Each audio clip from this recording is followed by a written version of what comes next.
CHAPTER II. The Departure, the Sea, My Companions, Some Account of the Wonderful Sights we Saw on the Great Deep, a Dreadful Storm, and a Frightful Wreck.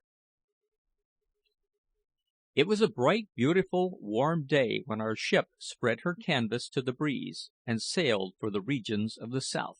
Oh, how my heart bounded with delight as I listened to the merry chorus of the sailors while they hauled at the ropes and got in the anchor. The captain shouted, the men ran to obey, the noble ship bent over to the breeze, and the shore gradually faded from my view, while I stood looking on with a kind of feeling that the whole was a delightful dream.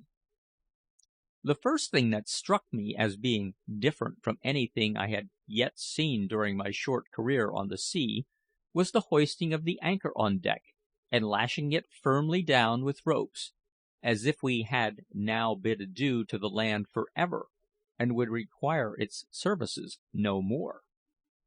"There, lass!" cried a broad-shouldered Jack Tar, giving the fluke of the anchor a hearty slap with his hand after the housing was completed. "There, lass, take a good nap now, for we shan't ask you to kiss the mud again for many a long day to come." And so it was. That anchor did not kiss the mud for many long days afterwards, and when at last it did, it was for the last time.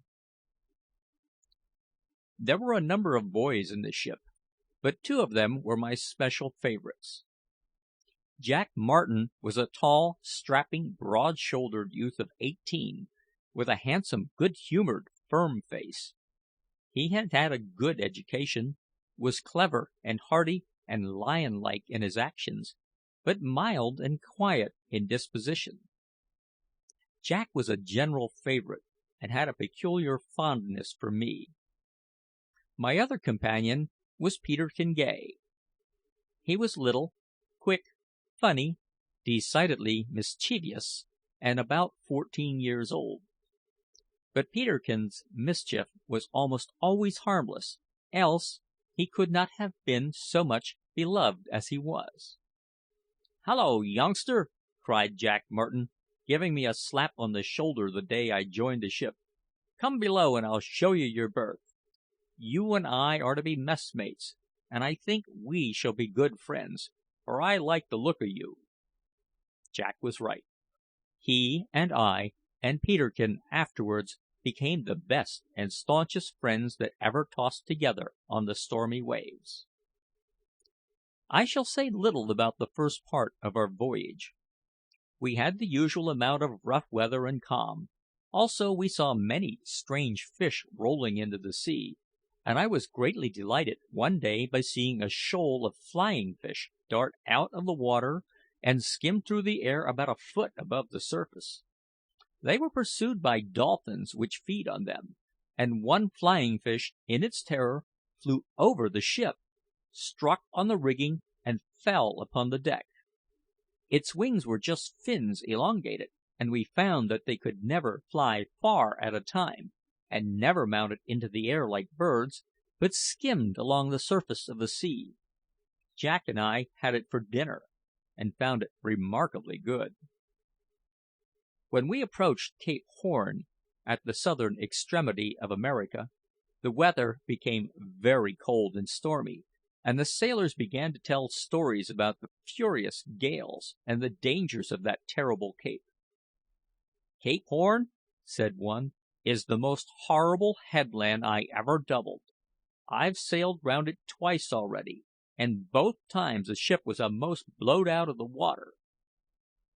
"I've been round it once," said another, "and that time the sails were split and the ropes frozen in the blocks so that they wouldn't work, and we was all but lost."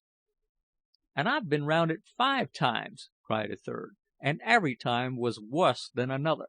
The gales was so tree-mendous." "And I've been round it no times at all," cried Peterkin with an impudent wink in his eye, "and that time I was blowed inside out."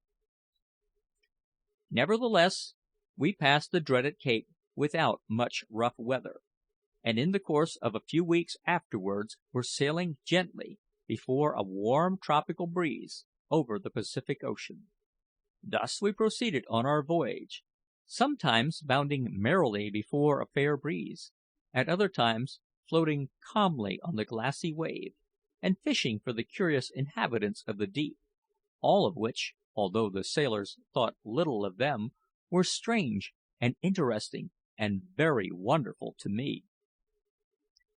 At last we came among the coral islands of the Pacific, and I shall never forget the delight with which I gazed, when we chanced to pass one, at the pure, white, dazzling shores, and the verdant palm trees, which looked bright and beautiful in the sunshine. And often did we three long to be landed on one, imagining that we should certainly find perfect happiness there. Our wish was granted sooner than we expected. One night, soon after we entered the tropics, an awful storm burst upon our ship. The first squall of wind carried away 2 of our masts, and left only the foremast standing. Even this, however, was more than enough, for we did not dare to hoist a rag of sail on it. For 5 days the tempest raged in all its fury.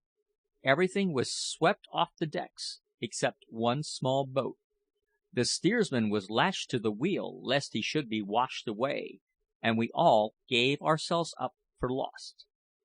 The captain said that he had no idea where we were, as we had been blown far out of our course, and we feared much that we might get among the dangerous coral reefs which are so numerous in the Pacific.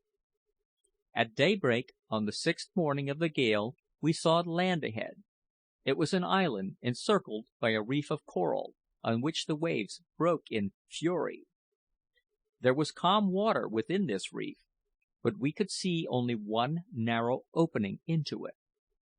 For this opening we steered, but ere we reached it a tremendous wave broke on our stern, tore the rudder completely off, and left us at the mercy of the winds and waves. "It's all over with us now, lads," said the captain to the men. "Get the boat ready to launch. We shall be on the rocks in less than half an hour."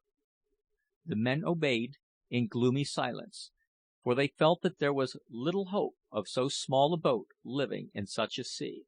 "Come, boys," said Jack Martin in a grave tone to me and Peterkin, as we stood on the quarter-deck awaiting our fate. "Come, boys, we 3 shall stick together. You see, it is impossible that the little boat can reach the shore, crowded with men. It will be sure to upset; so I mean rather to trust myself to a large oar. I see through the telescope that the ship will strike at the tail of the reef, where the waves break into the quiet water inside.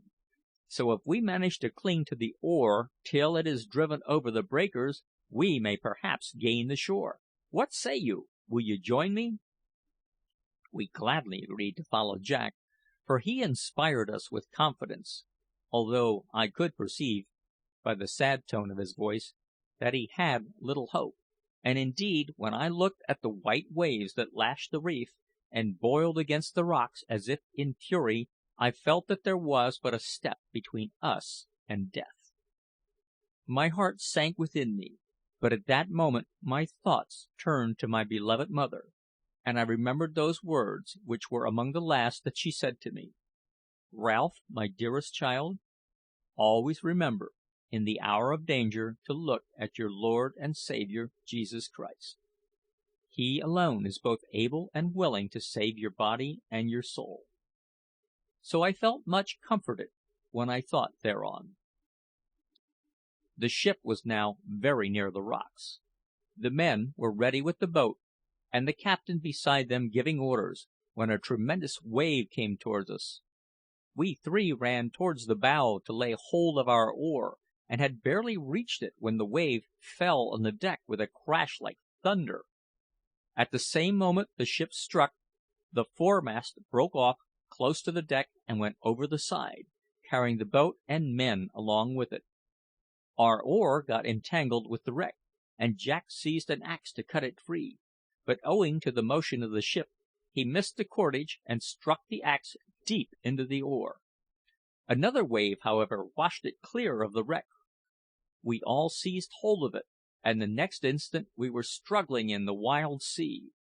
The last thing I saw was the boat whirling in the surf, and all the sailors tossed into the foaming waves. Then I became insensible. On recovering from my swoon, I found myself lying on a bank of soft grass, under shelter of an overhanging rock, with Peterkin on his knees by my side, tenderly bathing my temples with water, and endeavouring to stop the blood that flowed from a wound in my forehead. CHAPTER 3.